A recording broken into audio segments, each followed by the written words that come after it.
Esat sveicināti podkāstā ar karavīru. Iepriekš mēs esam aplūkojuši NATO no dažādām perspektīvām, tā skaitā NATO Baltijas gaisa telpas patrulēšanas misija, kā nacionāli bruņotie spēki ir attīstījušies šo 20 gadu laikā. Tagad ir jāparunā nedaudz par NATO kā sabiedrību kopumā, kā tad viņa palīdz Latvijai un kas tā vispār ir par organizāciju. Un šodien vēl papildus mēs pieskarsimies arī vienam citam sadarbības formātam, kurā arī Latvija ietilps kā dalība valsts, par apvienotiem reaģēšanas spēkiem, jeb JEF saīsinājumā no angļu valodas. Lai labāk palīdzētu atbildēt uz šiem jautājumiem un pastāstīt, man šodien ciemos ir divi kungi. Pulkvedis Valds Āboliņš no Daudznacionālās divīzijas Ziemeļu štāba un komandu kapteinis Armands Apens no Nacionālo bruņoto spēku apvienotā štāba. Laipni lūgti! Paldies! Prieks būt šeit!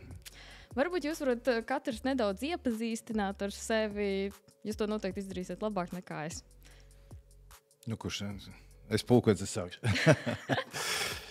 Nu jā, kā jau jūs minējāt, Valds Āboliņš dienestā esmu vairāk kā 30 gadus. Uzsāku viņu caur tagad atjaunoto formātu. Viņš savādāk gan sauc, toreiz tas bija obligātais militārais dienests. Un to pabeidzot aizgāju uz Nacionālā aizsardzības akadēmiju.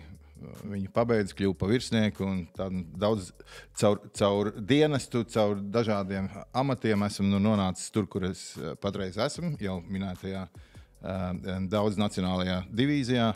Tur esmu štāba priekšnieka vietnieks operāciju jautājumos un šos amatu pienākumus pildu gandrīz jau gadu. Un kas man ir, teiksim, tā saistība ar NATO, ir tā, ka iepriekšējos 3 gadus pirms šī amata es pavadīju NRDC Itāliju, kas ir NATO Rapidly Deployable Corps, NATO ātri izvēršamais korpus, dislocēts Itālijā. Tur es atbildēju par civil-militārās sadarbības jautājumiem korpusu līmenī. Labdien visiem! Komandu kapteinis Armands Apens. Dienestā esmu gandrīz 25 gadi. Lielāko daļu dienestā pavadīju jūras spēkos. Līdz 2016. gadā tiku norīkots NATO apvienotajā štābā Bruncumā, kur tad pildīju jūras operāciju uzrauga uzdevumus. Tur pavadīju 3 gadi, pēc kā tiku nosūtīts turpmākajai karjeras attīstībai Baltijas aizsardzības koledžu. Un tad kopš 2000. gada, 2020. atvainojos. Esmu apvienotā štābā. Līdz ar 2020. gadu arī manā dzīvē iegāja apvienotā reaģēšanas spēki, jeb JEF. Un kopš tā brīža esmu nominēts kā galvenais kontaktpersona saistībā ar JEF un visu, kas ir par JEF. Tad pilnīgi jūtu, ka jūs noteikti būsiet īstie cilvēki, kas varēs atbildēt uz maniem jautājumiem par šīm tad 2 lielajām organizācijām vai sadarbības formātiem. Varbūt tad jūs varat arī lūdzu ieskicēt, kas ir NATO un kas ir JEF, ar ko viņi nodarbojas, kā viņi līdzinās, atšķirās. Man liekas, ka par NATO ir daudz dzirdēts un droši vien, kad daudzi zina vai ne par NATO kā organizāciju. Ja neko vairāk, tad vismaz zina, ka tā ir militāra aizsardzības organizācija, izveidota 1949. gadā pēc Otrā pasaules kara ar tām 10 vai cik tur bija dibinātāja valstis. Un tad pārsvarā viņi tika vērsti augstā kara laikā kā aizsardzības alianse pret Varšavas paktu, vai ne? Un līdz pat augstā kara beigām, kad Berlīnas mūris krita, vai ne, tad faktiski tiek uzskatīts, ka šis augstais karš, pateicoties šai aliansei, tad tika arī uzvarēts. Un pēc tam šīs neatkarīgās valstis, kas no sabrukušā Varšavas paktu un Padomju Savienības bija ieguvušas neatkarību, tad arī dažādos posmos tika pieņemts un papildināja NATO rindas, sasniedzot tagad, kā jūs zināt, 32 valsts, kur pēdējā tad, šogad tika uzņemta Zviedrija. Nu, un tas, kas ir tas populārākais, ir šis NATO 5. pants, vai ne, kurš tad nosaka, ka uzbrukums kādai no alianses dalību valstīm tiek uztverts kā uzbrukums visām, un tad visām ir pienākums un atbildība tad, aizstāvēt šo te upuru valsti. Protams, ka organizācija kā tāda ir lai arī teiksim, pārsvarā militāra, viņa, protams, ir arī politiska, jo šī civilā pārvaldība pār militāro tad, pēc otrā pasaules kara tika atskārs, ka ir ārkārtīgi svarīga, vai ne? Kad nevis militāristi vien nosaka savas darbības, bet ir kaut kāda civilā kontrola pār visu šo. Līdz ar to loģiski, ka tur ir divas sadaļas, gan tā civilā sadaļa, gan arī tā militārā sadaļa. Un struktūrāli, protams, ka tā ir ārkārtīgi sarežģīta struktūra un daudzšķaitnaina un sadrumstalota, bet tomēr kaut kāda loģika visā tā cauri ir. To es vēlāk varbūt mēģināšu tad izstāstīt kaut kādiem puslīdz vienkāršiem vārdiem. Es ļoti ceru, jo citādi no malas atkal šķiet, ka tā ir ļoti sarežģīta, tā kā jūs minējāt, sadrumstalota organizācija, ka pilnīgi pat skatoties, kā tāda komandu ķēde iet, nevienmēr var izsakot no malas, bet noteikti lielos vilcienos ar to tiksim galā. Un varbūt jūs varat komandu kapteiņa kungs ieskicēt par Jeff savukārt. Jā, sākumā nedaudz par vēsturi. Tad Jeff kā koncepts pats radās Lielbritānijā 2012. gadā, tad tā laika bruņoto spēku komandieris Lielbritānijas nāca ar iniciatīvu, ka ir nepieciešams izveidot tāda veida konceptu, kas tad risinātu jautājumus problēmām, kas bija līdzīgas tā laika Afganistānā, Irākā un tā tālāk un tā joprojām. Kā mēs zinām, 14. gadā nāca pirmā Krievijas agresija Ukrainā, tad bija slavenais Velsas samits, kura laikā tika lemts arī par tādu lietu kā Framework Nation konceptu. Un tad Britu iniciatīvai parādījās tā iespēja vienkārši runājot palikties zem NATO cepures un šo formātu kā tādu aktivizēt. Tad jau 15. gadā tika parakstīts pirmais sadarbības līgums vai saprašanās līgums, kurā tad bija 7 dalību valstis, Lielbritānija kā ietvaru valsts un 6 partneru valstis, kuras tad vienojās par tāda koncepta tālāku virzību. Tas tad tika pasludināts militāros terminos runājot par IOC Jeffam. Bet tajā brīdī tad Jeff fokusējās vairāk uz tādām operācijām, kas ir pārrobežu, tālām, kas nav ap mums. Bet ņemot vērā, ka Krievija audzē savus spēkus un te ir dažādi veidi nodomi. Tad 18. gadā, pirms tam 17. gadā organizācijai pievienojās gan Somi, gan Zviedri,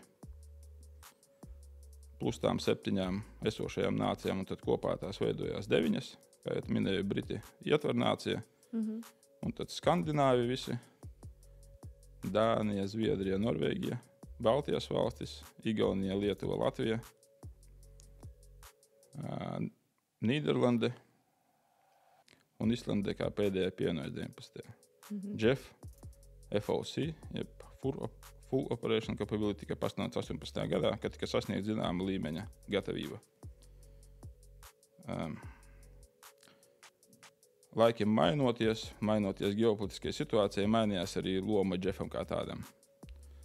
Ja pirms tam fokus vairāk gāja uz tālā austruma zemēm, Āfrikas kontinentu, tad pēc Krievijas agresijas, tīpaši 22. gadā, fokus arī Jeff iekšienē nogulās gan uz Baltijas jūras reģionu, gan uz Ziemeļatlantiju, gan arī uz augstiem ziemeļiem, jeb Arktiku.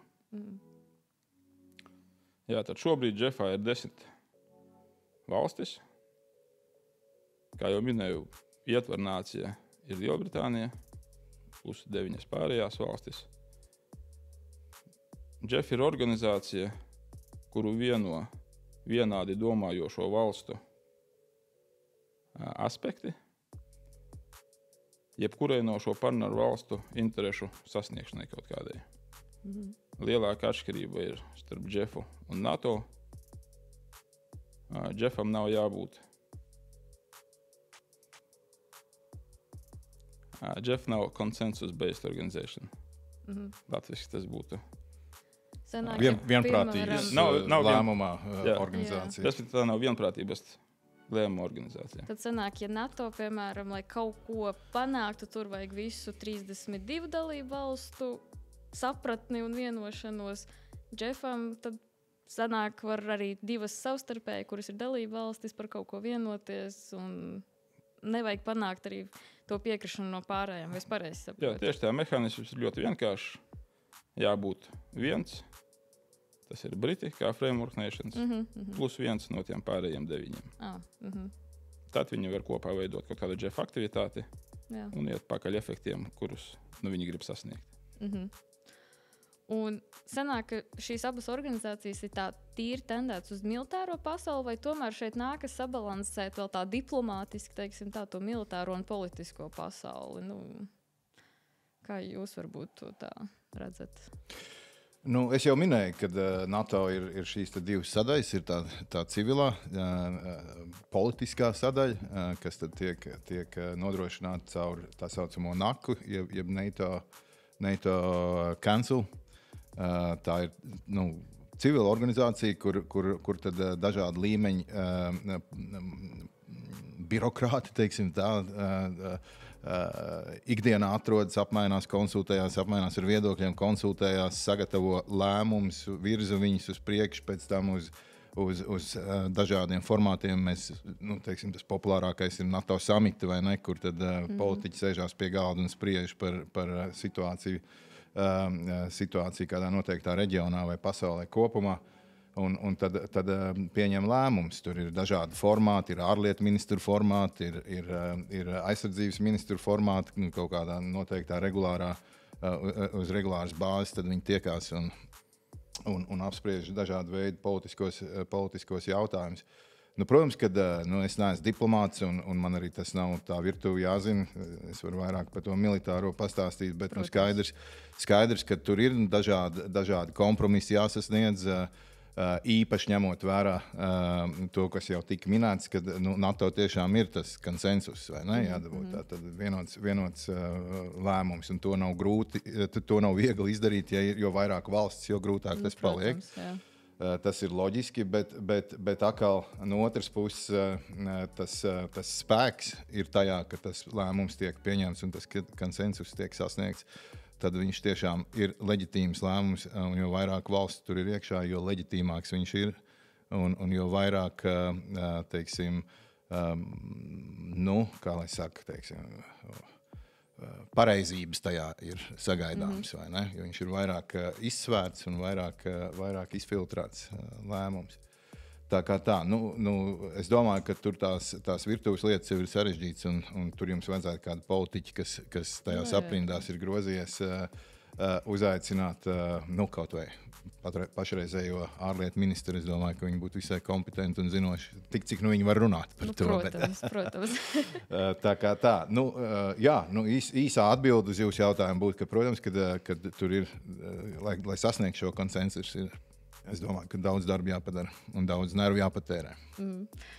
Izklausās, ka pilnīgi Džefam tādā gadījumā tiešām vieglāk dabūt to līdzsvaru, bet gan jau noteikti nemaz tajā virtuvē aizmugurē nemaz tas nav varbūt tik, kā tas varētu salīdzināt ar NATO izklausīties. Jā un nē. Viens punkts, kas vieno visas Džefa partneru valstis, ir tas, ka tās visas ir vienādi domājošas. Respektīvi, organizācijā nav daudzšķietnēnas un kultūras atšķirības, kā tas varbūt ir NATO. Džef tāpat kā NATO pirmkārtām ir politiska organizācija, kur tad lēmumi tiek pieņemti politiskajā līmenī. Un tad mēs jau cilvēki formās tērpos jau realizējam kaut kādu nodomu. Ar to saucamo militāro spēka instrumentu. Runājot par Džefu un atšķirību varbūt starp NATO kaut gan arī Jeffs ir saknēs ņemts no NATO kaut kur, jā, un zem NATO lielās cepures operē. Bet Jeffs tomēr ir tas, kas vairāk savu lomu redz tādu hibrīdu fāzēs, vai tā saucamajā pelēkajā zonā, kura ir problēma kā pati pa sevīm lēmumu pieņemšanai tādai organizācijai kā NATO. Tur ir tas lielais svarīgums būt tajā Jeffā, lai risinātu kaut kādus apdraudējumus vai krīzes pārvarēšanu tieši šajā neskaidrajā laikā, kad iespējams lēmumu pieņemšana nav pietiekoši daudz fakti un faktori un tā tālāk un tā joprojām. Sanāk, tajā brīdī, kad vēl nav tāda ļoti liela krīze notikusi, lai tā kā NATO iesaistītos, tad tādā, kad vēl ir it kā hibrīda kara pazīmes, es saprotu, tajā brīdī operē vairāk Jeffs. Tieši tā. Jeffa aktivizācija pietiek ar viena palīgā saucienu, tad pārējās valstis sēstos pie galda un tad lemtu, ko mēs darīsim. Jeffam ir izstrādāts arī diezgan daudz dažādas atbildes opcijas, kuras tiek piedāvātas politiskiem spēkiem, tad viņi izvēlas nekādu tad risinājumu. Jeffs ies problēmu risinājumā, un tad tālāk, jo militārie plānotāji izdomā, kā to realizēt. Mēs jau tagad esam pieskārušies šeit lēmumu pieņemšanai, bet varbūt tomēr ieskicēsim nedaudz par to NATO struktūru, Jeff struktūru, jo tomēr NATO kontekstā ir dzirdēti arī vārdi Landcom, Aircom un Marcom. Tāds, kurš iedziļināsies šajos vārdos, atvasinot no angļu valodas, var arī pat, teiksim tā, izfīčot, kas tur slēpjas apakšā un vismaz ar kādu jomu ir saistīts, bet varbūt jūs varat, Plukviškungs, vairāk pastāstīt par šo arī. Jā, tie nosauktie saīsinājumi nozīmē neko vairāk kā pavēlniecības. Tad 3, kas ir sauszemes spēku pavēlniecība, Landcom atrodas Izmirā, Turcijā. Aircom ir Udin, Vācija, gaisa spēku pavēlniecība un jūras spēki ir Norfolk, UK, apvienotā karaliste. Tātad šīs ir pavēlniecības, kas ir fokusētas uz konkrēto domēnu, gaisa, jūru vai sauszem. Bez tam ir tāds jauns termins, ar ko te visi ņemās un mocās, multi-domain operations. Tā ietvaros vēl ir identificēts divi domēni, kā cyber, jeb tur, kur viss ir tas ar elektromagnetisko lauku saistīts, un tad ir arī kosmos, jeb space, kur ir dažādi satelīti un GPS datu nodrošinājumi un izlūkošana un tā tālāk. Ja. Bet ir skaidrs, ka mūsdienu kara darbība notiek visos šajos domēnos. Tas ir tas, kur kara darbība notiek. Gan sauszemes, gan jūrā, gan debesīs, gan arī tajā elektromagnetiskajā spektrā arī dzene. Šīs pavēlniecības ir šo komponentu spēju nodrošināšanas, plānošanas, izveidošanas pavēlniecības. Viņas tajā komandu ķēdē neatrodas pozīcijā realizēt plānus, teiksim tā. Kā lai to struktūru tā vienkāršāk izstāst, to militāro? Es varbūt sākšu, es nezinu, man vienmēr, tad, kad es pats komunicēju ar saviem paziņām no civilās pasaules, teiksim tā, tad es jūtu, ka ne visi īsti saprot tās vienības un apakšvienības. Es tā ļoti ātri izskriešu cauri, tad pa kādiem izmēriem mēs te runājam. Tad tā pati mazākā taktiskā vienība ir nodaļa, tur arī ir pāri un grupas, bet nodaļa kaut kāda 80 cilvēki. Tad tie saformējās vadā, kur ir ap 30, jo ir normāli 3 tādas nodaļas. Tie saformējas rotā, kur ir aptuveni 3-4 šādu vadu, tad tas veido 120 aptuveni cilvēku kolektīvu. Tālāk nāk bataljons. Bataljonā ir 4-5 rotas, dažādas jau ar specifisku ievirzi jau. Tas tad veido organizāciju, kur aptuveni ir 3-4-500 cilvēku atkarībā no specifikas un teiksim, teiksim, veidi, kāda tehnika tur ir iekšā, vai viņi ir mehanizētie, vai viņi ir kājnieki, vai viņi ir vieglie kājnieki uz kājnieku kaujas mašīnām, piemēram, vai uz bruņu transportiem un tā tālāk. Tad nākošais līmenis ir brigāde, kur ir 3, 4, 5 šādi bataljoni, un tad jau mēs runājam par 2, 3, 4 tūkstoši skaitliski lielu vienību. Un brigādes formējās divīzijās, 3, 4, 5 sakal, brigādes un dažādi citi tātad atbilstošā līmeņa dažādi spēju nodrošinātāji, kā piemēram raķešu artilērija vai daudz lielākas izlūkošanas spējas un tā tālāk. Tad divīzijā jau ir jau 8, 9, 10 līdz pat 15 tūkstoši karavīri tā organizācija. Un tālāk ir korpus, un tas ir tas, kur tagad es dienu divīzijas līmeņa štābā, un iepriekš es dienēju korpus līmeņa štābā. Korpusā atkal pēc tās pašas līdzības var būt 4, 5, 6 divīzijas, un tur jau tas skaits aiziet 10 tūkstoši cilvēku. Lūk, un NATO ir 10 šādi te korpusi. Korpusu līmeņa štābi, kas ir izveidoti.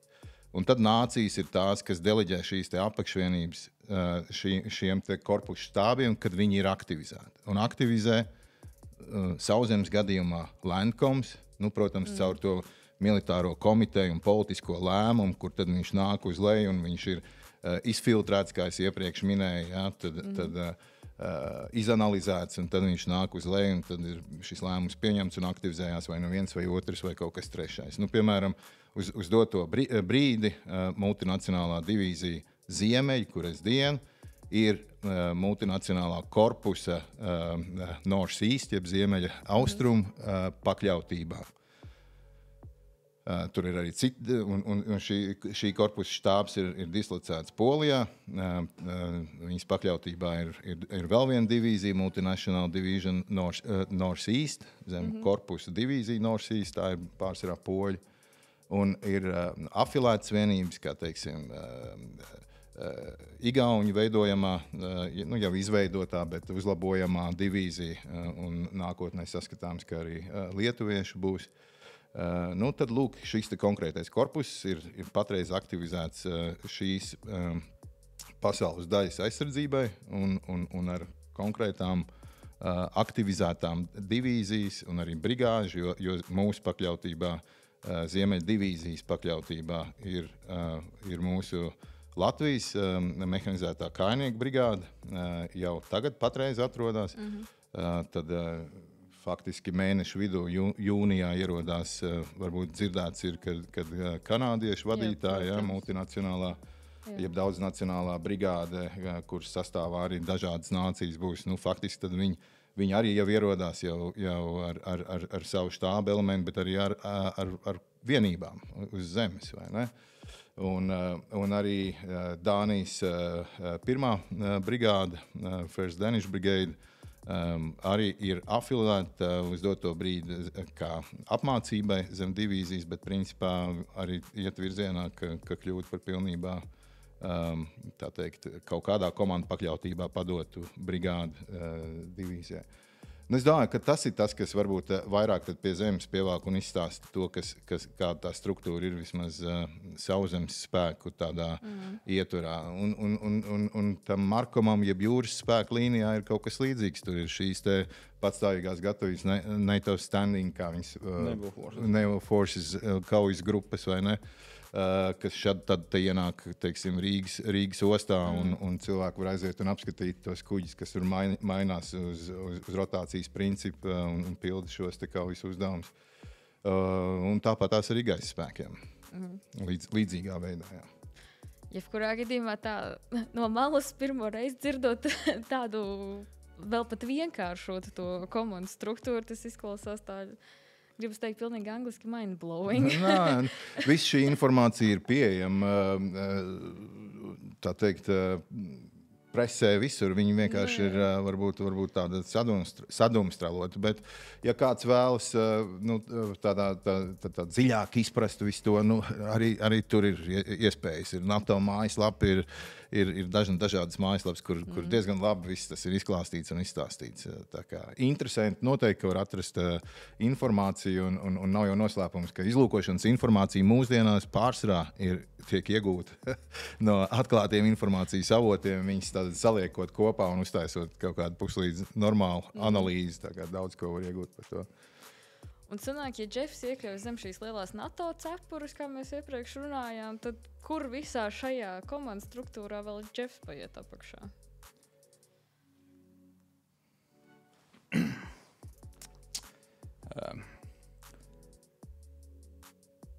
Jeffam kā tādam nav delegēti spēki. Mums jāsaprot, kas ir mehānisms kaut kāda problēmu risināšanai.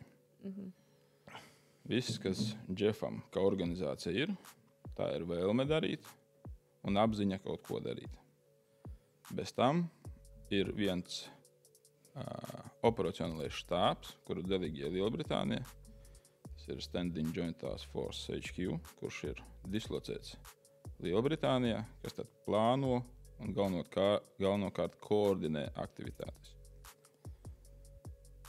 Ja mēs esam nonākuši līdz situācijai, ka mums jūtam, ka mums vajag kaut kādu atbalstu vai ka Jeffs ir nepieciešams kaut kādu jautājumu risināšanai, tad, kā es jau minēju, politiski tiek pieņemts lēmums par vienas vai otras opcijas aktivizēšanu. Līdzenāk arī tā saucamā spēku ģenerācija, tad attiecīgi tiek arī saģenerēti nāciju spēki konkrēta problēma jautājuma risināšanai. Jeff nav vienādības zīme ar standing forces. Tas ir jāsaprot. Kā tad Jeffs tajā NATO pajumtē ieiet? Pirmām kārtām Jeffs strādā gan pēc NATO standartiem, gan izmanto NATO doktrīnas savu aktivitāšu un operāciju veikšanai. Otrām kārtām Jeff strādā uz efektiem, kas ir noteikti NATO aizsardzības un atturēšanās plānos. Respektīvi, pat ja Jeffs kā neatkarīga organizācija darbojas rajonā X, viņi strādā uz efektu, kurš ir noteikts NATO strateģiskos dokumentos. Tad varētu teikt, ka tas viena otru organizāciju savā veidā papildina. Tā kā tās spējas paplašina, teiksim. Tā tieši tā tas arī būtu laikam jāuzsver, ka viņas, un tas tiek uzsverts visur, kur tik var, ka viņas nav konkurējošās organizācijas, bet viņas papildina vienu otru. Ja gadījumā, nedod Dievs, krīzes situācija ir tāda, ka ir jāiesaistās NATO, un jau Jeffs operē tur zem Jeffa cepurītes, tad kaut kādā brīdī notiek tā saucamā HOTO, un tad Jeffs vai nu turpina NATO operāciju zem NATO karoga, vai tad paiet zem Secure komandķiedes pakļautībā ar savu Standing Joint Task Force HQ. Vēl viena atšķirība starp NATO un Jeffu. Jeffā nav cieta komandu pakļautība vai tieša. Nācijas nedeleģē savus spēkus konkrētam štābam uzdevumu izpildēji. Visa sadarbība balstās uz tā saucamo supporting interrelationship. Respektīvi, mēs ejam, lai sasniegt kopēju efektu un liekam uzsvaru uz efekta sasniegšanu, nevis uz vienvadības principiem. Ir pasākums, kur tad nācijas vienojas, kā tad mēs viņu darīsim. Un tas štābs ir tas, Jeffa štābs ir tas, kas koordinē aktivitāti. Un tad nācijas dot uzdevumus savām vienībām, kaut kāda konkrēta uzdevuma izpildēja rajonā X. Jūs zināt, kas ir HOTO? To es tieši gribēju jautāt, lai cilvēcīgā valodā mūsu arī skatītājiem, klausītājiem var izstāstīt, kas ir HOTO. Jo tu vienkārši handover, takeover, tas tā kā pieņemšana, nodošana. Viņi tiek nodot kaut kādu vienību vai organizāciju cits pakļautībā. Tas, jā, mums tiem armīniekiem visu laiku jādomā līdzi, lai tos saīsinājums nelietot. Tas ir diezgan grūti. Jā. Tā ir jūsu saruna valoda. Tā ir mūsu saruna ikdienas valoda, jā. tāpat kā viens ikdienas cilvēks nevienmēr, ja ļoti reti, kad saprot, ko doktori savā starpā runā, tā arī mums ir sava leksika. Ir specifiskās nozares, kur Jā, tiešām tā nevar ir. pat izsakot līdzi. Bet tomēr tika jau minēts, ka visām dalību valstīm ir šis vienādais domāšanas veids, NATO ir atkal vienādās vērtības, bet tas noteikti nav vienīgais, kas valstis vieno. Gan jau ir jāizdara kaut kādi mājas darbi, kaut kādi priekšdarbi, lai šajās organizācijās iestātos. Jūs zināt, cik garš bija mūsu ceļš, lai mēs tiktu NATO. Un arī zināmā mērā, cik trausls viņš bija 2004. gadā. Mēs tikām uzņemti kopā ar Lietuvu un Igauniju, un kas tur vēl bija, Bulgārija un vēl divas valstis, Slovenija un kaut kas vēl. Lai arī kā, bet tas ceļš bija diezgan garš. Es atceros, kad 97.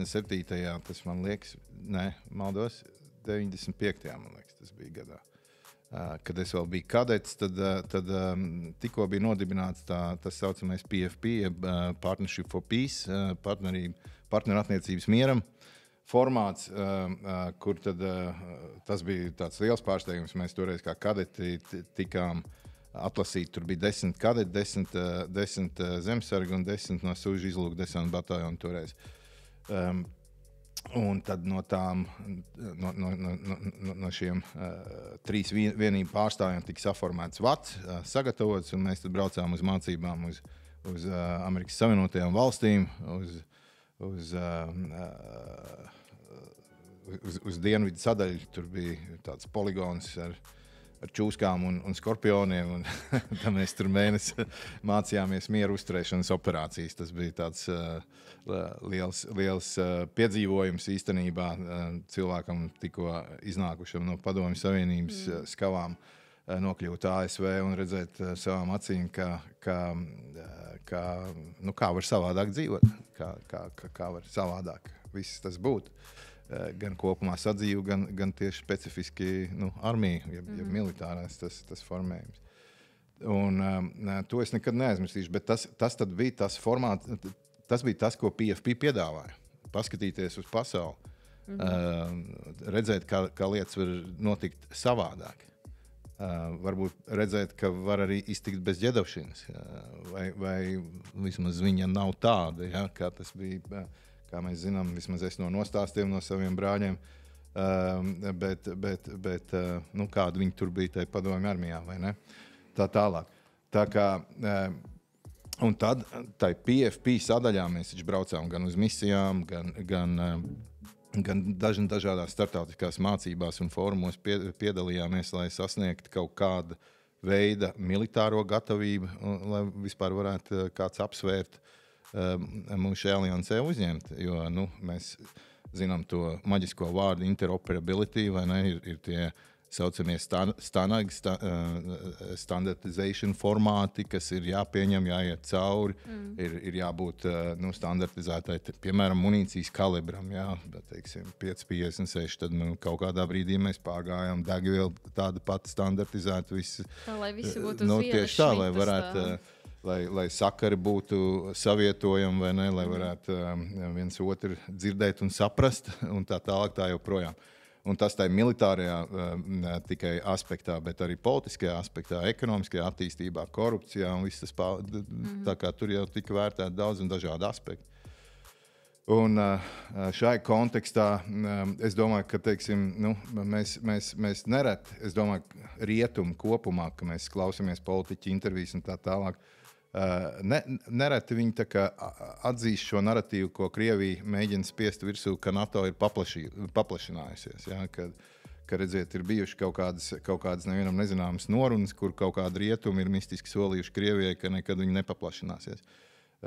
NATO nepaplašinās. Viņa nevis teiksim, ar spēku palīdzību viņa nepaplašinās. Viņa paplašinās aiz tā, ka valstis grib viņai pievienoties. Tas ir valstis, neatkarīgas suverēnas valsts, kas izsaka savu vēlmu pievienoties šajai aliansei, tāpēc, ka redz, ka tur ir kaut kādas drošības garantijas, kaut kaut kādas iespējas attīstīties, pilnveidoties un kļūt par ekonomiski attīstītu un demokrātisku valsti. Daudz vairāk nekā tas ir pievienojoties otrai iespējai, ja, otrā virzienā. Tā kā es domāju, ka tā programma, tur vairākas programmas bija bijušas, bet šī partnerattiecības mieram ir no man viedokļa viena no veiksmīgākajām programmām, kas vispār ir realizēta šajā aspektā. Jo viņas mērķis jau nav, teiksim, caur viņu valstis ievilkt NATO. Ja? Protams, ka nē. Viņas, tā ir, tu vari pievienoties, tu vari tur mācīties, trenēties kopā, redzēt, kā citas pasaules valsts dzīvo, kā viņas uzvedās un pieņemt savus lēmumus. Tā kā, jā, es jau aizmirsu, kamēr es runāju, es aizmirsu jautājumu, bet es domāju, ka es kaut kur ap to kaut kur nostaigāju. Nē, tas galvenais mājas darbs, es saprotu, ka ir tiešām iziet šīm standartizācijas procedūrām cauri, lai visi būtu uz tāda ar vienu domāšanas veidu, lai būtu arī šī savietojamība gan visādām procedūrām, gan sakariem, kā jūs minējāt. Es domāju, ka tas arī diezgan... Nē, taisnība un arī pašas tautas, tās konkrētās valsts tautas vēlme, viņai arī ir jābūt pilnīgi skaidrai un viennozīmīgai. Ja? Es nedomāju, ka NATO kā organizācija gribētu uzņemt savā vidē valsti, kuras tauta īstenībā negrib būt tur. Ja? Teiksim tā, tad arī pazustu tas lojalitātes atbalsta princips, tieši tas tā, jau būtu citā pat līmenī vēl bīstami. Tas arī no citas varbūt operas, bet mēs jau atceramies, cik grūti gāja to lēmumu. Īsi pirms NATO samita, kur toreiz tika, tad beigās Baltijas valsts un tās atsevišķās citas, ko es jau nosaucu uzņēmums, nebija jau tik viennozīmīgi, ka viss atplestām rokām. Tas arī runā pretēji tai Krievijas narratīvai, ka NATO paplašinās. Ja tā būtu, tad jebkurš izsaka vēlmu tiktu ar prieku ievilkt iekšā, bet tā jau nav. Tev ir jāizpild veselu virkni kritēriju, lai tu varētu tur iekļūt. Un gala beigās, protams, ka tas ir politisks lēmums, bet militārās aktivitātes, protams, kad ļauj to politisko lēmumu pamatot un pieņemt, jo labāk un attīstītāk ir bruņoto spēku komponenti, jo lielāka iespējamība ir, ka tā konkrētā valsts tiks uzņemts šajā aliansē. Un kā apvienoties rēģēšanas spēkos? Vai tur arī ir šādi standartizācijas procedūras, vai kā šīs 10 dalību valstis beigās ir nonākušas līdz Džefā ir daudz vienkāršāk. Džef jau pamatā strādā ar NATO standartiem un doktrīnām, kā es minēju. Jā. Bet Džefs ir arī ietver nācijas organizācija. Ja ir kopējas intereses, tad jebkurai valstī ir iespēja būt Džefā sastāvā, un te ir jābūt tikai vienai valstī, kura to nosaka, un tā ir Lielbritānija. Viņa kā ietver nācija, viņa nosaka, protams, konsultēties arī pārējām partneru valstīm, vai šis konkrētais kandidāts būtu vēlams mums, un vai vispār viņš ir vajadzīgs kaut kādu interešu lobēšanai, vienalga kam, bet galējumu pieņem Lielbritānija. Un tā tas veidojums arī veidojās. Bet jebkurā gadījumā nav tā, ka Lielbritānija galīgi pasaka savu galvārdu. Tomēr dalību valstīm ir tā sava ietekme gan lēmumu pieņemšanā, gan visā tajā veidošanā. Apkārt galdam visas nācijas sēž kā vienlīdzīgas, bet galējumu pieņem Briti. Jā, to pēdējo punktiņu uzliek. Jā. Vai NATO jau arī tomēr ir, varētu teikt, apaļā galda princips, ka visi jau sēž vienlīdzīgi. Vai tomēr tur arī var citreiz sajust to, ka paspiež kāda valsts savas intereses tomēr kā galējās? Redziet, es pie tā galda nekad neesmu sēdējis. Man ir grūti to pateikt, bet tā teikt. No aizkulisēm es pieņemu. Jo tas taču ir pilnīgi skaidrs, kad aliansē, kurā ir 32 valstis, kuras pārstāv dažādas reģionus, kurām ir absolūti, es neteikšu, ka pretēji, bet pilnīgi citādi drošības izaicinājumi. Protams, ka tur būs prioritātes no valstiskuma interešu viedokļu dažādas, loģiski. Un viņas samērot un izlīdzināt ir es pieņemu, ka ļoti grūti. Nu, Stoltenbergam ir ārkārtīgi grūts darbs, es domāju. Ja? Bet nenoliedzam arī šis princips, ko NATO ir definējis, ka 360 grādi, ja? 360 approach. Nav jau cita iespēja, jo šie drošības izaicinājumi ir visapkārt mums. Nav jau tikai Krievija. Ja? Tad šim flangam mūsu lielākais drošības izaicinājums ir Krievija un viņas tātad izvērstais karš Ukrainā. Turpretim Itālijai, Spānijai, Grieķijai ir pavisam citi draudi, kas ir vidusjūrā, kur ir šie nepārtrauktās bēgļu plūsums un arī citu veidu izaicinājumi, kas tur ir. Tā kā jā. Samērot šīs intereses ir grūti, bet, kā mēs redzam, līdz šim ir iespējams. Man laikam jau, kad pasaules vēsturē nav neviena tāda labāka alianse, kur pievest kā piemēru, lai to raksturot. Līdz šim tas viss ir izdevies. Noteikti jau, ka kaut kas tiek ziedots, kādas valsts intereses tiek ziedots, kaut kāda kopēja mērķa sasniegšanas labā, bet reizēm jau tomēr tie draudi rodās tik lieli, ka tomēr laikam jau, kad tomēr tas līmenis ir pāri tai nacionālai mazajai interesītei. Jo visi jau tomēr grib kaut kādā puslīdz normālā stabilitātē nākotnē savus bērnus ievest, vai ne? Kā, piemēram, reālajā dzīvē, pieņemsim, nedod Dievs, ja notiek tāda reāla krīzes situācija, kā notiek šis lēmumu pieņemšana vai, teiksim, no kādas no valstīm sauciens pēc palīdzības, pēc atbalsta? Tas ir viens zvans, labi, es tagad ļoti pārspīlēšu, WhatsApp īziņa. Kā tas notiek? Vai visiem ir jāsapulcēs, ir šie pārstāvi, kas sanāk kopā un tad beigās arī šo lēmumu pieņem? NATO gadījumā tur ir šīs patstāvīgās institūcijas, kur ir, teiksim, piemēram, no militārās puses ir tā saucamie NMR, National Military Representative, ja, kuri ir NATO štābā, kuri seko līdzi situācijas attīstībai, dažādi, kā es teicu, 360 grādi, seko līdzi, ir dažādas aģentūras, kas ievāc dažādu veidu informāciju, seko līdzi tiem saucamajiem identification and warnings, ja brīdināšanas kaut kādiem signāliem, kur kaut kas notiek vai attīstās vai kā.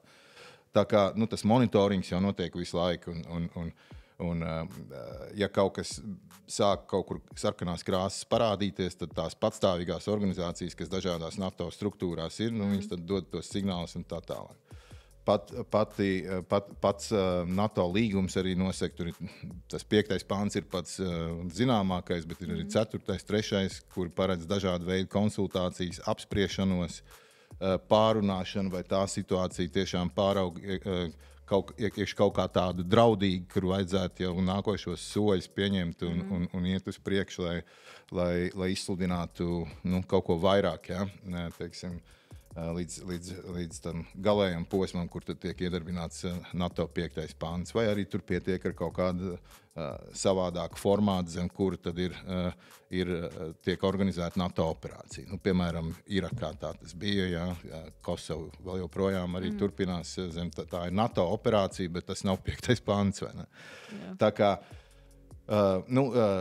protams, kad atkal jau atkārtojos, ka tas lēmumu pieņemšanas mehānisms ir visai komplicēts, bet no otras puses arī viņš taiskaitā, piemēram, caur JEF formātu jau nācijas meklē, kā iziet no tā ārpus, kā padarīt to lēmumu pieņemšanas nepieciešamību fleksiblāk, jeb tādu elastīgāk, ja, kur nav tas smagnējais 32 nāciju etaps jāiet cauri. Jā.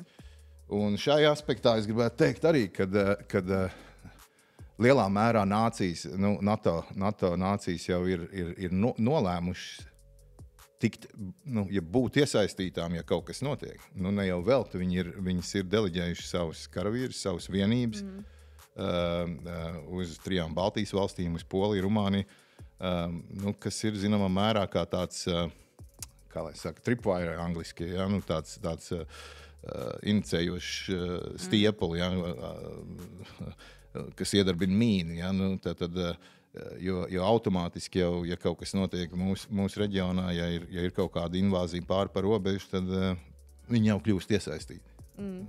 Tā kā tas noteikti tika pātrināt NATO pieņemšanas procesu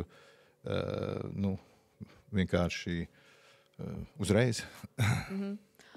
Un varētu teikt, ka visa pamatā ir tas, lai laicīgi saskatītu šīs indikācijas, kā jūs minējāt, sarkanās gaismiņas, un tad jau palēnām arī šīs komplicētā procedūra, bet tomēr aiziet. Jā, bet kā es teicu, ko es vismaz gribēju pateikt, ir, ka mūsdienās ir daudz lielāka šī atskārsme, ka tas var nebūt lēns un ilgs etaps ar tām sarkanajām gaismiņām, ka kaut kas var notikt šādi. Līdz ar to tas prepositioning, uz priekšu izvirzīts šīs multinacionālās, daudznacionālās vienības ir tas atbildes solis. Ja, kur, kā jau es teicu, kaut kas notiek bez tā ilgā iesiltīšanās sarkano lampiņu etapu, tad nācijas jau ir iesaistītas. Jau.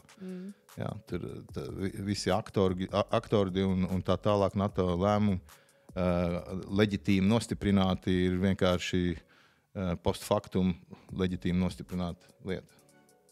Un kā Džefā savukārt ir šī lēmuma pieņemšana, iedarbināšana kaut kādu procedūru?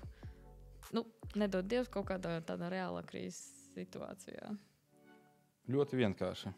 Tas ir pēc būtības viens zvans draugam. Džefā kā organizācija ir savs tīklus, pa kuru tad arī notiek komunikācija nepieciešamajā līmenī. Tad notiek formāla politiskās vadības sazvanīšanās, teiksim tā, un tiek pieņemts lēmums. Protams, uz to sazvanu tad štābi strādā un sagatavo to politisko līmeni šāda vai tāda lēmuma pieņemšanai. Bet, kā tika minēts iepriekš, ne visiem 10 ir jābūt iesaistītiem kaut kādas problēmas risināšanai.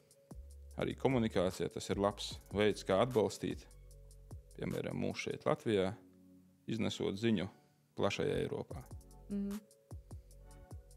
Tas jau arī informācija, tomēr arī mūsdienu tādā hibrīda kara kontekstā jau arī ir svarīga. Tomēr. Tas man liekas ir ļoti svarīgi. Kodols visam. Kodols. Ļoti svarīgi. Ne jau vēl mēs šeit sēžam un ar jums šos jautājumus arī apspriežam. Arī daļa no tā visa. Tomēr arī dalībvalstīm ir šie mājas darbi, kas ir, teiksim, tā jāizpilda, kas ir izpildīti, viņas ir izteikuši vēlmes, viņiem ir griba, lai būtu šīs organizācijās.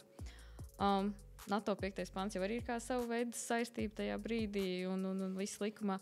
Bet varbūt kādas ir sankcijas no NATO vai no Džef puses, ja kāda dalībvalsts, nevis kaut kāda apstākļu, piemēram, force majeure dēļ, nevar piedalīties vai pildīt šīs saistības, bet atsakās vai pasaka, ka negrib. Vai tur ir sankcijas, vai tur ir kā ar nazi nogriezt, tu tad esi ārpus no organizācijas jau. Ja, šo ir grūti komentēt, godīgi, ja tas ir tas politiskais līmenis. Mēs redzam, kas notiek, kāda politiskā virzība ir atsevišķās NATO dalību valstīs, vai ne, un tas, protams, kā atstāja iespēju ne tikai uz NATO, bet arī Eiropas Savienības alianses, ja tā var teikt. Tā kā, vai ir kaut kāda soda mēri? Domāju, ka droši vien tur ir kaut kādas, teiksim, runas vai kaut kādi pasākumi, kurus dalību valsts vismaz diskutē, ko veikt vai kā savādāk. Bet skaidrs arī tas, ka viena suverēna valsts ir suverēna valsts, viņas iekšējās lietās iejaukties nedrīkst. Tas nav pieņemams, īpaši demokrātiskās valstīs. Un es domāju, ka visas NATO dalībvalstis ir demokrātiskas valstis un viņas to respektē. Līdz ar to tādi katrā ziņā rakstīti sodamēri, protams, ka nav. tad atkal ir jānāk kopā. Es domāju, ka tāds formāts īsti nekad NATO, nevis es domāju, bet NATO tāds nav bijis. Mēs esam redzējuši to Eiropas Savienības kontekstā, ka apvienotā karaliste ir izstājusies, tad pat ārā.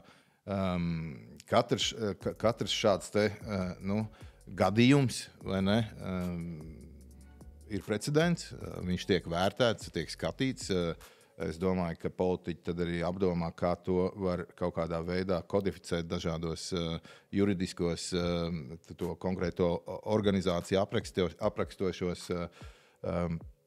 normatīvajos aktos un kā tad nākotnē pret to attiekties. Es domāju, tie visi ir precedenti, kas tiek vērtēti. Bet katrā ziņā, kamēr tas precedents nav, visi jau dzīvo saticībā un laimē, ka visi ir draugi. Ja? Un tad viens paliek mazāk draudzīgs, un tad pārējie sāk domāt, kā ar to mazāk draudzīgo rīkoties, bet uz to konkrēto brīdi vienkārši nav mehānismu tādu. Tā kā gan jau visādas pārmaiņas nākotnē nesīs, bet patreiz es teiktu, nav nekāda tāda vismaz oficiāli zināma mehānisma, kā kaut kādā veidā sodīt kādu, kurš ir brīvdomātājs tajā organizācijā konkrētajā. Vai es saprotu, ka Džefā tomēr tas arī ir atkal big citādāk, vai ne tā? NATO kontekstā, ja kāds ir brīvdomātājs, tad gala rezultātā pie lēmuma nenonāk. Tā ir. Tas ir tas galvenā problēma tajā brīvdomātājā. Džefā brīvdomātājs, viņš neko nenosaka. Tur ir pilnīgi tāds. Bet tas arī nevar iedomāties situāciju, lai kāds pateiktu nē kaut kam. Jo mūsdienās, kā es jau minēju, pat informācijas tālāka nodošana tas ir jau ir efekts pats par sevi. Jā. Un tavs ieguldījums konkrētā uzdevuma risināšanā, viņš jebkurā gadījumā būs. Patiek. Slēgā vietējā žurnālā ierakstīs kāds par to aktivitāti un kaut kas notiek, piemēram, pie mums šeit. Un tad plašāka auditorija to zinās un pievērsīs tam uzmanību. Tas jau uzreiz būs. Bet soda sankcijas nav piemērotas un arī nebūs droši vien. Kā jau minēju iepriekš, Džefs tomēr ir tāds vienādi domājošu nāciju organizācijā. Visu laiku mēs ik pa laikam pieskaramies šim NATO 5. pantam. To arī mūsu politiskajā vidē var dzirdēt mediju dienas kārtībā ik pa laikam. Vai jebkad ir iedarbināts vēsturiski NATO 5. pants? Vienreiz ir. Un tas ir pēc visiem zināmajiem terorisma aktiem ASV. 11. septembris 2001. gads. Tad faktiski nākošajā dienā jau NATO sanāca kopā un tika pieņemts, izsludināts šis 5. pants.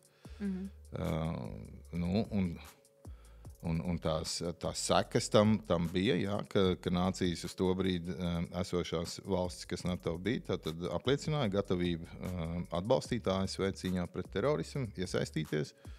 Un arī iesaistījās. Bija Irāka, Afganistāna, tas jau viss zem tā karoga gāja. Labi, mēs zinām vēlāk, kā tad tas Irākas karš, vai ne, tur bija diezgan daudz arī nelabas lietas un tā tālāk. Gluži NATO operācija tā, protams, ka nebija. Tas bija Coalition of Willing, vai ne, brīvprātīgi piedalīšanos un tā tālāk. Tā tas bija, jā, bet 5. artikls tika vienreiz pieņemts. Tātad precedents ir. Mehānisms bija atstrādāts un tātad visi zina, ka tas ir iespējams. Un jūs jau pieskārāties Afganistāna, Irāka, kas arī ir kā NATO misijas, un šobrīd arī tomēr viens no mūsu kontingentiem ir arī Kosovā. Varbūt varat vairāk pastāstīt par šīm NATO misijām, kur arī mūsu tomēr bruņoto spēku karavīri piedalās. Tas, ko tur daudz stāstīt, tas ir tas, kas jau tika minēts. Tātad, vai ne, ir šis politiskais lēmums, kaut kur ir problēma. Nācijas tātad vienojās, ka šo problēmu vajag risināt ar tādām un tādām metodēm, ar tādiem un tādiem instrumentiem. Viens no šiem instrumentiem vienmēr ir šis militārais, par ko parasti jau, protams, kad politiķi krietni analizē, lai piemērotu militāro instrumentu, jo tas tad vienmēr ir vairāk vai mazāk tas pēdējais resurss, ko piemērot. Ja? Pēc definīcijas armija un karavīrs nav, lai ieviestu mieru, bet lai vinnētu karu. Ja? Caur to it kā nodrošinot mieru. Bet tāds tas formāts ir pēdējās 10 gadēs izveidojies. Tad ne tikai apvienotās nācijas ir tās, kas leģitimizē šādas mieru uzturēšanas, bet ir arī NATO. Ja? Tad, kā jūs minējāt, tagad konkrēti ir misija Kosovā, kur Latvijas kontingents piedalās vieglās rotas sastāvā aptuveni 160 karavīri. Tur ir. Un arī Irakā vēl joprojām ir šis padomu devēja misija, tur mums 3 karavīri. Bet ir arī cita veida formāti, ne zem NATO, zem Eiropas Savienības, ir teiksim, konsultanti civilie un tā tālāk. Tāpat mēs arī apmācām, protams, ka Ukraiņu karavīrus, kas ir plaši tā teikt, izskanējis masu mēdījos arī dažādi savādāki formāti arī, kā misijas tiek nodrošināts. Ko tur daudz par viņām stāstīt? Tad tur karavīrs ar konkrētu mandātu ierodās tajā vietā, viņam ir konkrēta vadības un kontrolas pakļautība, uzdevuma liste, kas viņam ir jāveic, un viņš tad to pēc labākās sirdsapziņas arī dara. Un tad mēģina, protams, kad to mieru tur nodrošināt, viņu uzturēt, un panākt, ka tajā konkrētajā valstī, kur šī misija ir, visbiežāk pēc tās pašas valsts lūguma arī, tad ka viņai tiek radīta iespējamība plaukt un zelt galbeigās. Tā, lai to misiju var dabūt ārā, lai tur ir miers un saticība. Tāda tā virsideja visam tam pasākumam kopumā. Sakiet, Džefā arī ir līdzīgi, vai šobrīd norisinās vairāk mācības, kaut kādas aktivitātes, kamēr ir miera laikā? Vai tomēr ir arī kaut kādas konkrētas misijas īstenotas? Džef pašreiz nekādās misijās nepiedalās, bet jebkura aktivitāte, kas tad notiek, viņa ir ar kaut kādu misiju. Jā, kaut kādu mērķi. Kad kāds ir virsmērķis, ko tad militārās vienības ar savām aktivitātēm tad mēģina panākt.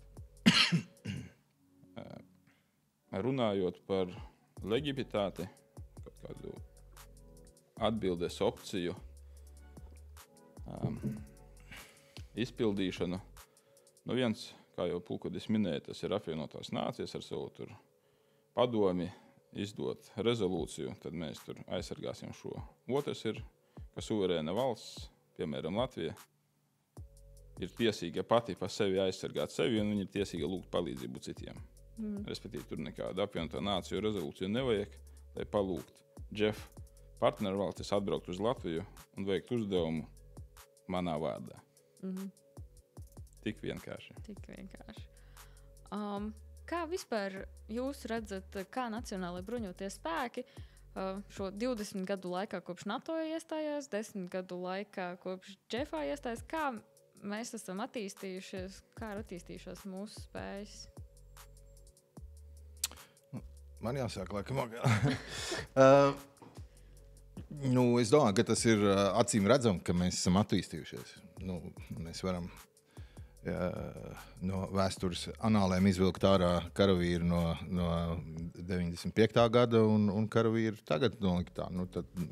Tā atšķirība acīm redzot gan formas starpā, gan ekipējumā, gan individuālo ieroču pieejamības ziņā un tā tālāk, tā joprojām. Tā kā vienības ir attīstījušās, spējas ir attīstījušās. Protams, ka laiks arī gājis uz priekšu. Tās vajadzības jau ir pavisam savādākas nekā 30 gadu atpakaļ vai 20 gadu atpakaļ, kad mēs atskaites punktu ņemam, kad iestājāmies NATO vai pirms tam, kopš ieguvām neatkarību. Tā kā tā. Es nezinu, man vienmēr kremta tas, ka mēs kaut kādā brīdī atteicāmies no obligātā militārā dienesta, un tagad esam atskārtuši, ka tas tomēr ir pārskatāms jautājums, un esam atgriezuši atpakaļ. Mēs redzam, ka tas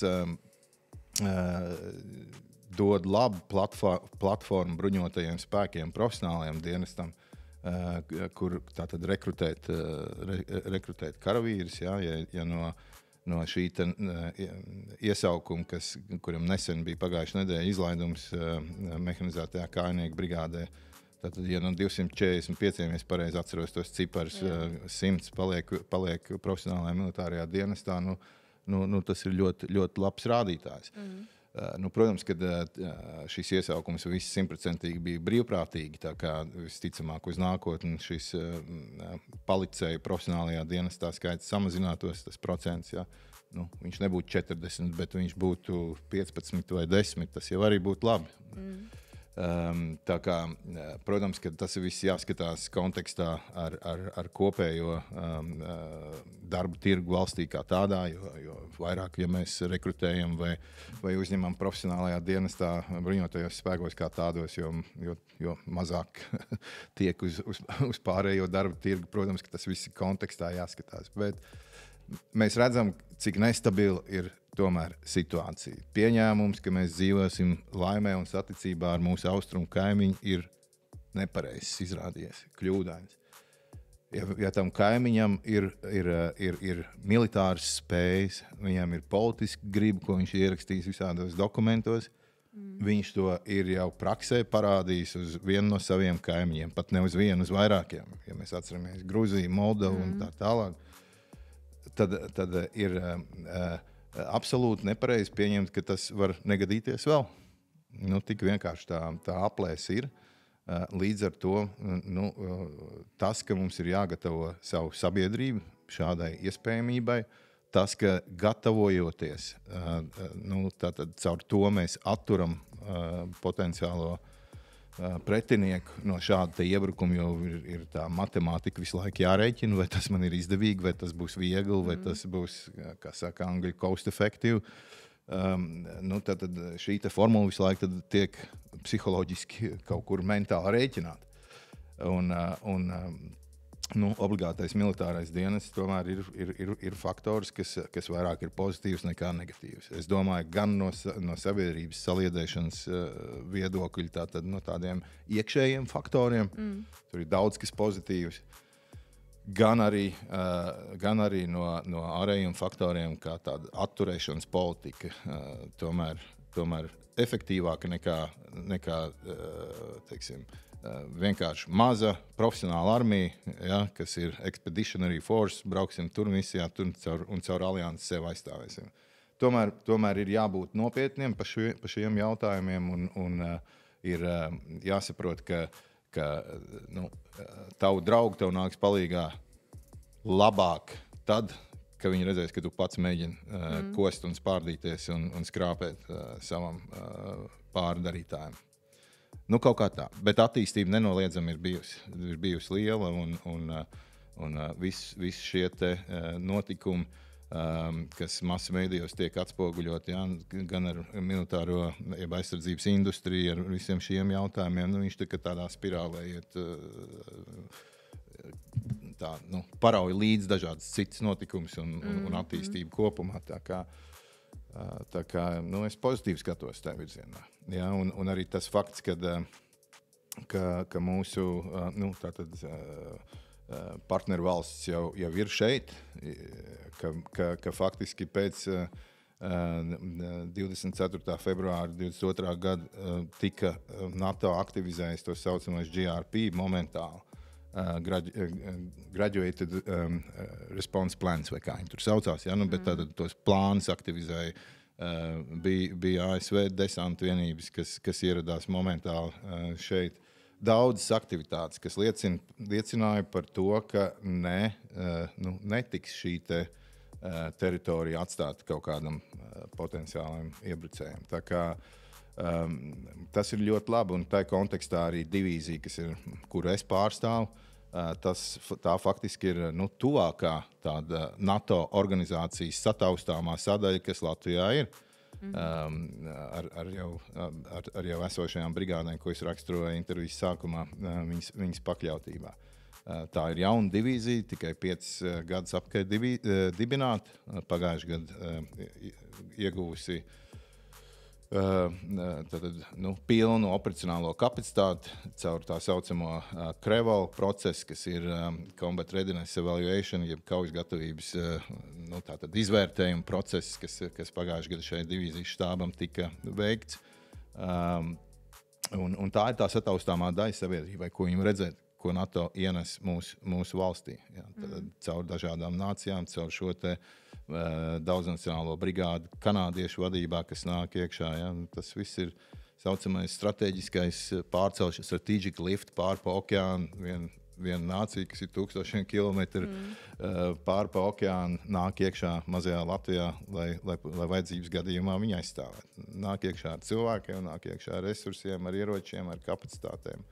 Tā skaitā arī ir infrastruktūra, taču iegūda līdzekļus, izveidojot infrastruktūru un tā tālāk tā joprojām. Tā kā attīstība ir. Sanāk, ka arī Džefi ietvaros kaut kas tiešām, kā infrastruktūra tiek bīdīta iekšā, vai tomēr šeit ir tā spējas, mācīšanās kopīga, pieredzes apmaiņa, ko bruņotie spēki gūst tomēr no šīs dalības arī dažādās mācībās, aktivitātēs. Ikdienā Džefs nodarbojas ar sadarbības veicināšanas pasākumiem. Lai krīzes gadījumā tad mēs, militārie spēki, spētu darboties kā Svarovski pulkstenis, piemēram. Bez aizskaršanās, saprastu, ko viens runā ar otru un iet uz izvirzīto mērķi. Runājot par spēju attīstību kā tādu, karavīram vienmēr būs pa maz. Spēja attīstība bruņotos spēkos ir atkarīga galvenokārt no ģeopolitiskās situācijas un no pieejamā finanšu daudzuma. Mēs esam salīdzinoši pat ar 10 gadiem atpakaļ kāpuši nenormāli soli uz priekšu, bet jākāp vēl tālāk. Mums ir sarakstā tagad entās spējas, kuras nāks iekšā nākamos 5 gadus. Un tad pēc 5 gadi tad mēs vēlreiz varētu atkārtot šo diskusiju un tad parunāt, kur tad mēs esam tagad un kur mēs bijām 5 gadi atpakaļ. Es teiktu galvenais, ka ejam uz priekšu, ka nav nekāda stagnācija, bet tiešām sakojam līdzi, kā ir šīs te, kā Pulkoškungs minēja, šis te virpulis, kas vienkārši pārauj līdzi un tev nākas pie mūsdienu pasaulē pielāgoties, mainīties un attīstīties. Pastāvēs, kas mainīsies. Izskatās, ka ne tikai latvieši ir lasījuši Rainu, bet arī citi ir to sapratuši. Iespējams. Bieži vien mums ir jāpateicas misteram Putinam par to īstenībā, kur mēs esam tagad. Ja viņš savu politiku būtu virzījis, kā viņš to darīja 2007. gadā, iespējams, mēs tagad cīnītos ar teroristiem Afganistānā, Irākā un vēl kaut kur. Mums tāda valsts aizsardzība kā tāda, tas fokus nebūtu nemaz tik liels. Viņš paliktu tādas kolektīvās aizsardzības ietvarā. 4. pantiņš maksimums, apdraudējums nav, līdz ar to tev nav jēga ieguldīties kaut kādu spēju attīstībā. Bet šeit tas viss tomēr paiet zem tās visaptvarošās arī valsts aizsardzības, gan valsts aizsardzības dienas, gan spēju attīstība, gan arī tas, ka sabiedrībai ir. Ideāla situācija jau, protams, pasaulē būtu, ka nebūtu neviens, kas dara otram pāri un ka armijas kā tādas nebūtu vajadzīgas un ka viss dzīvot saticībā un mierā. Tas jau būtu ideāli. Neviens jau negrib attīstīties. Mēs jau neattīstamies attīstīšanās pēc. Un visticamāk, ja draudi nebūtu, tad arī būtu loģiski tur neieguldīties. Bet viņi ir. Tāpēc tas ir pašsaprotam, kad jāiet uz priekšu. Bet tā mācība, kas jāizvelk, ir tas, ko es teicu, jo nograut armiju un ar to cīnās daudzas Eiropas valstis ir ātri, bet viņi uzcelt jau nevar. Jo var jau iedot tai sfērai 1 miljardu vai 2 miljardus. Viņus jau vajag paņemt, viņus vajag apsaimniekot. Viņi ir jāsagatavo, lai veiktu iepirkums, attīstīt ražošanu. Un tas aizņem gadus. To jau nevar vienā gadā izdarīt vai 2 vai pat 5.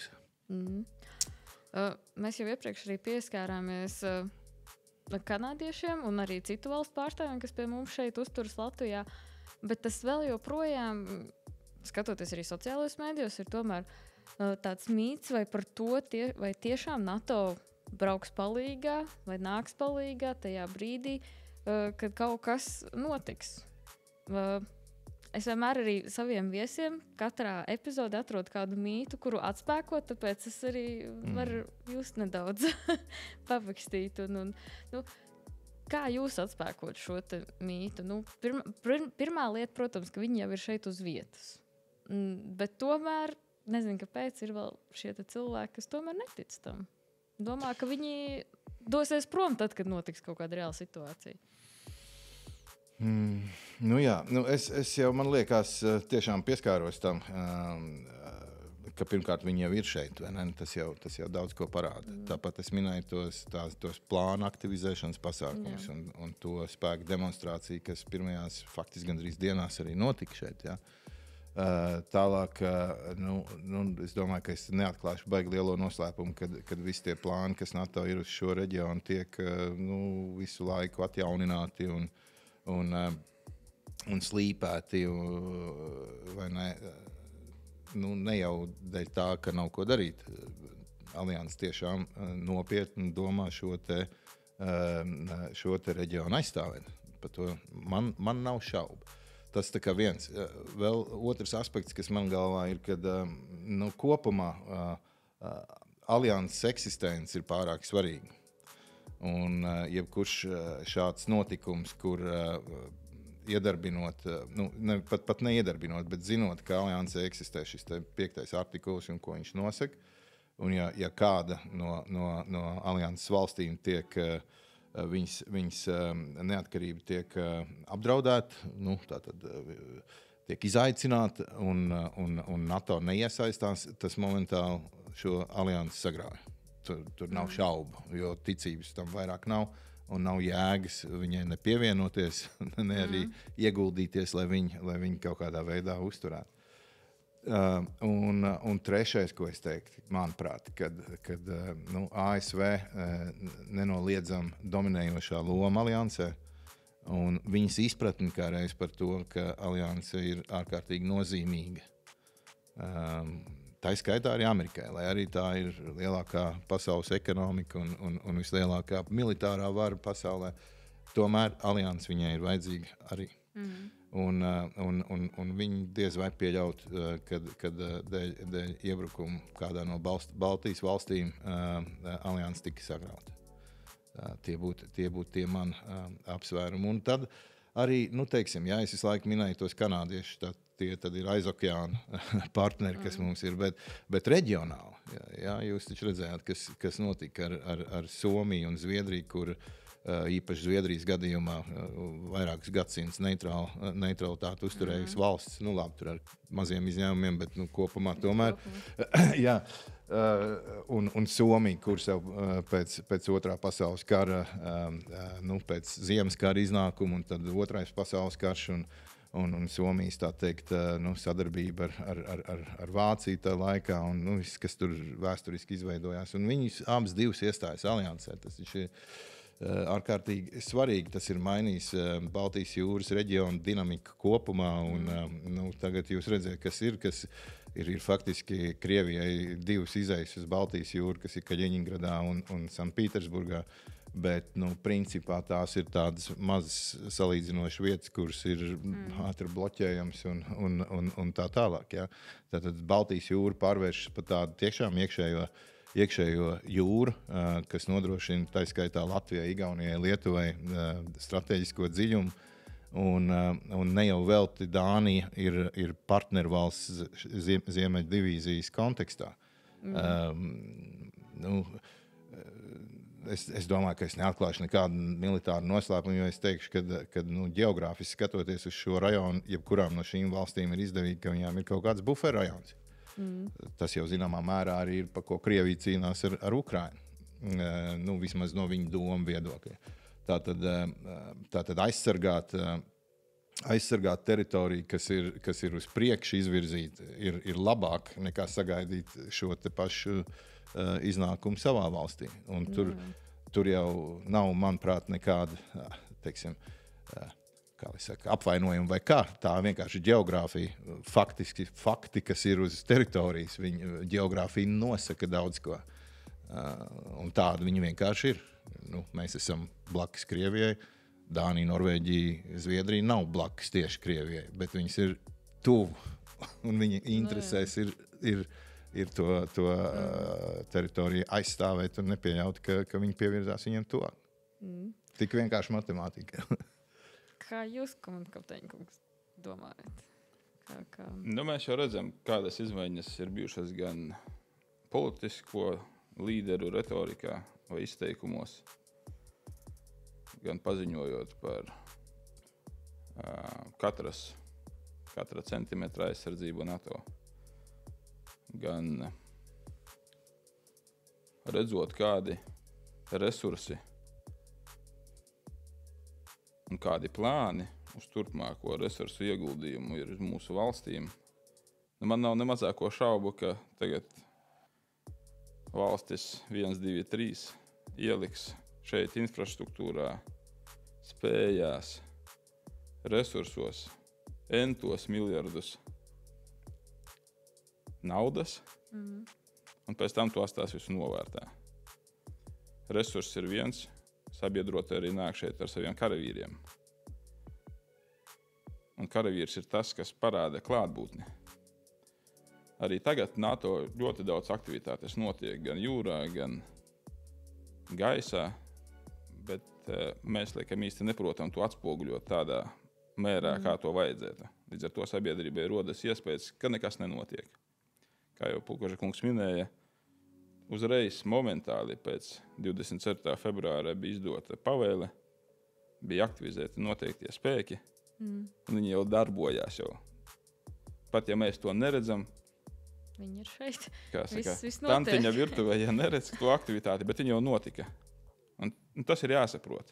Pat ja cilvēki neredz kaut ko, tas nenozīmē, ka tas nav. Kad vajadzēs, viņi to redzēs. Un šeit varbūt ir arī darbs mūsu ziņu nesējiem atspoguļot to tādā veidā, lai tad tantiņa virtuvē to saredz un sadzird un jūt to klātbūtni. Jūt klātbūtni tikai var caur esamību. Tāpēc karavīri ir visapkārt Latvijā. Mēs redzam aktivitātes, ko gan mēs paši veicam, gan kopā ar sabiedrotajiem. Karavīra klātbūtne, un tam karavīries arī domāju, zemesvaru klātbūtne ir acīm redzama visā Latvijā, kas iepriekš varbūt nebija tik saskatāmi. Nē, par to tiešām ir prieks, ka redzēt gan namēju mācībās, ko mēs labi visi zinām, visaptvarošās valsts aizsardzības mācības, ka tiek iets civilajā vidē, pilsētu vidē trenēties, tās pašas arī šobrīd Vācijas bruņoto spēku lidmašīnas, ka es aizvien vairāk lasu arī sociālos mēdījos, kas tas ir kā par troksni, bet visi arī ļoti daudzi māk atbildēt, zināt, ka tās ir NATO lidmašīnas un noteikti NATO Baltijas telpas patrulēšanas misija. Vairāk tāds praktiskais jautājums, kā vispār dažādas kultūras var šajās organizācijās sadzīvot? Vienotas vērtības, jā, tur demokrātiskas vērtības un tam līdzīgi, bet ir kaut kādi, man liekas, arī tādi praktiski jautājumi apsvarami. Kā šīs dažādas kultūras var sadzīvot, piemēram, arī multinacionālajā, daudznacionālajā divīzijas štābā? Nē, jā, es jau esmu apbružājies un pieredzis pie tā, bet man jau vienmēr ir interesanti kaut ko jaunu uzzināt un caur to sadarbību ar citu nāciju pārstāvjiem. Jā, un ne tikai tas, kad teiksim, tu redzi, kā varētu labāk vai kaut kā var savādāk. Taisn otrādi reizēm tu redzi, ka īstenībā mēs nemaz tā zemē metam neesam. Kad tu saproti, ka faktiski tas latviešu bāleliņš vai tautumeita dara daudz labāk nekā tas cits nācijas pārstāvis. Protams, ka ir interesanti redzēt, kā dažādas citas tautības un kultūras tad, risina problēmas, kādas viņiem ir sociālās garantijas, ko tas rada attiecībā uz spēju darīt darbu, piemēram. Ja? Kā viņas tas ierobežo. Nu, un tad vienmēr saku, ja, ka ir tas rozā brīļu posms vienmēr, vai ne, kur visi mēģina būt draugi un ieturēti un empātiski un tā tālāk. Un tad viņas kaut kad krīt. Un tad viss paliek efektīvi karavīri, kuriem jāizdara kaut kāds darbs un jānonāk līdz kaut kādam rezultātam. Faktiski jau nav nekas dikti grūts. Man ļoti patīk itāļu pieeja, piemēram, ja, kad es biju korpusā, tad tur bija 10. bija jābūt kafijas pauzē. Ja. Pusdienas laiks bija no 12 līdz 2. Tagad atbraucot uz šo divīziju, kur tās ietver nācijas ir Dānija un Latvija, tad pusdienas laiks Dāņiem nav nekas svēts absolūti. Ja. Sapulces var tikt plānot cauri visu dienu. Itālijā tas bija ļoti reti, kad kāda sapulce bija ielikt laikā no 12 līdz 2. Ja? Tā kā tur tika atdots tas laiks pusdienām. Šeit tā nav. Bet tas arī tas interesantais. Tad caur dažādiem kultūras aspektiem tad tu iepazīsti vairāk to daudznacionālību, un tā alianses ieturā viņi tad kļūst tāda homogēnāka, tāda, ka vienotāk. Ja? Tad varbūt tas pat reizēm ir žēl, ka varbūt kad kaut kādas nacionālās īpatnības varbūt kaut kur arī bišķi izzūd, jo tāda rietumnieciska sabiedrība uz rezultātu tendētu viņi kļūst un tā. Bet no otras puses mēģina jau arī uzturēt to īpatnējo. Tiek organizēti kaut kāda, teiksim, tāda pasākuma, kur dažādām nacionalitātēm tad ir iespēja padalīties ar savu vai virtuvi vai kaut kādām tradīcijām. Un tā mēģinam jau to tā nenovilēt pilnībā un neaizmirst par to. Es vienmēr saku, ka daudz nacionalitātē tā ir. Pat par sevi ir spēks un arī vājums. Un tur vienmēr tas balanss jāatrod. Ja? Jo vairāk nācijas ir, jo grūtāk ir pieņemt lēmumu, kā mēs te runājam caur tam NATO, jo ir konsensus jāatrod, bet intereses ir dažādas. Bet toties, kad pieņem to lēmumu, tad viss ir uz vienu viļņu, un tad viņam ir pavisam cits svars un nozīme. Vai ne? Un tāpat arī tādā ikdienišķā sadarbībā un miedarbībā arī tas pats. Faktiski tas pats ir tā kā grūti, kā no sākuma varbūt, tāpēc, ka ir šīs kultūras dažādas, tad saprast, kāpēc nevar darīt to, bet jādara to. Bet tad, kad tā vienotība, tā izpratne ir, tad tas ir tā kā iesmērētāks mehānisms.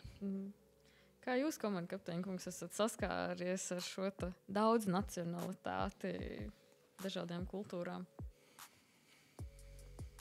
Tā ir vienreizēja iespēja iepazīt citas kultūras, prom nekur nebraucot. Tas ir viens. Kā jau minēju, lielu daļu dienas te pavadīju jūras svētkos, tur mēs bieži tikāmies un darbojāmies pārsvarā ar citu valstu pārstāvjiem. Tad tur cita virtuve, citas paražas, citi ieradumi, citi paradumi un tā tālāk un tā joprojām. Bet mēs jau strādājam viena uzdevuma sasniegšanai. Un tas arī, kā pulkvedis minēja, tas arī vieno mūsu. Gala rezultātā, lai kādas tur tās būtu kulturālās atšķirības, mēs vienalga nonāksim līdz gala rezultātam tādu, kādu mēs esam iedomājušies. Un tas ir tas spēks tajās daudz nacionālās. Tas arī palīdz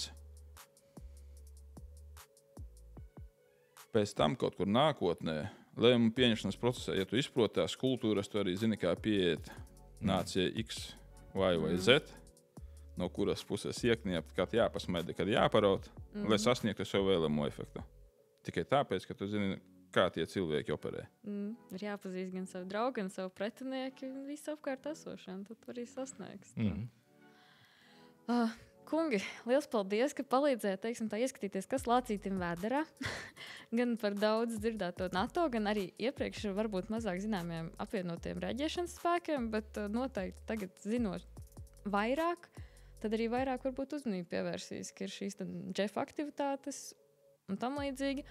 Un tā kā mēs jau arī šeit runājam, galvenais ir arī meklēt pašiem informāciju plašsaziņas līdzekļos, piemēram, par NATO sarežģīto komandu struktūru var paskatīties.